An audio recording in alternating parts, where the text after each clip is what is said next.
La cité universitaire internationale de Poitiers a été inaugurée ce matin. Elle est située dans une partie des bâtiments de l'hôpital Pasteur de Poitiers, dont les travaux de réhabilitation avaient été entamés il y a un peu plus d'un an. Elle se veut un symbole d'ouverture à l'image du philosophe Michel Foucault, dont elle porte le nom. Reportage de Christelle Chambalu et Jean-Yves Guillou. C'est un studio d'une vingtaine de mètres carrés. C'est la partie neuve de l'établissement. Quand on arrive ici, vous avez donc la petite kitchenette équipée avec les plaques et un frigo. Donc après le bureau, le lit et puis donc la vue sur Poitiers avec la résine métallique qui en fait a une espèce de rideau qui intègre également le bâtiment dans le paysage du parc.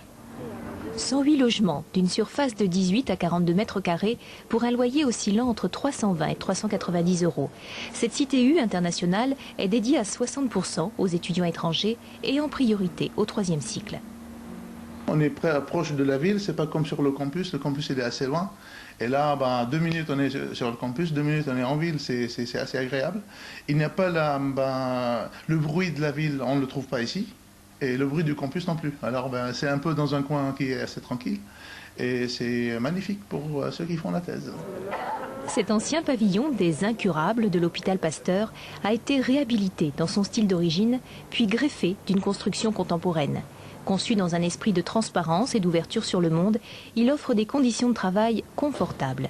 Une véritable vitrine pour l'accueil des étudiants étrangers dans la région. Les objectifs, ce sont les relations internationales. Dans le cadre de leurs études, les étudiants français vont faire un cursus à l'étranger et nous devons effectivement assurer un excellent accueil dans le cadre de la réciprocité. L'équation de l'offre et de la demande s'est résolue sans trop de difficultés pour cette rentrée 2005. Et pour anticiper au mieux les problèmes de logement, le Crous étudie la possibilité d'une extension de cette cité internationale, toujours à proximité de l'hôpital.